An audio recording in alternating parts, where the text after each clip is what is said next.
இருமுடி பையிலிருந்து எல்லாம் பொருளெல்லாம் எடுத்து வெளியில் வச்சுட்டாங்கங்க.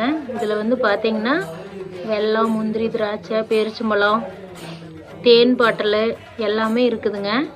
பாருங்க, இருமுடி பையில் இருந்த அரிசி. இதைத்தான் நம்ம வந்து பொங்கல் வைக்க போகிறோம். சாமிகள்லாம் கோயிலுக்கு போயிட்டு வந்துட்டாங்கங்க.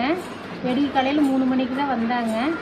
வந்துட்டு அதுக்கப்புறம் நாங்கள் எல்லாம் தேங்காய் எல்லாம் உடச்சிட்டு எல்லாம் டீ வச்சு குடிச்சிட்டு எல்லாம் ஒரு 4 மணி ஆயிடுச்சு.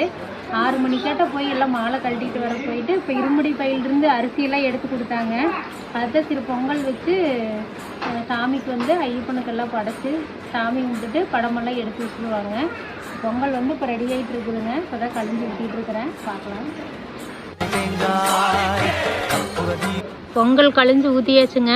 இது பொங்கி வரட்டும். அதுக்கப்புறம் பாசிப்பருப்பு, வெல்லம் எல்லாம் போட்டுக்கலாம். ஐயப்பனுக்கு பொங்கல் வச்சு பூஜை பண்ணி இந்த படமெல்லாம் எடுத்து பேப்பர் போட்டு எல்லாம் சுற்றி எல்லாம் மேலே வச்சுருவாங்கங்க. மறுபடியும் அடுத்த வருஷம் தான் நம்ம எடுக்க போகிறோம். விறகடுப்பில் தான் வச்சுருக்குறோங்க.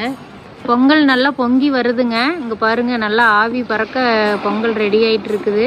நம்ம வந்து அரிசி கழுவின தண்ணி, பசை தண்ணி தான் நம்ம ஊற்றினோம்.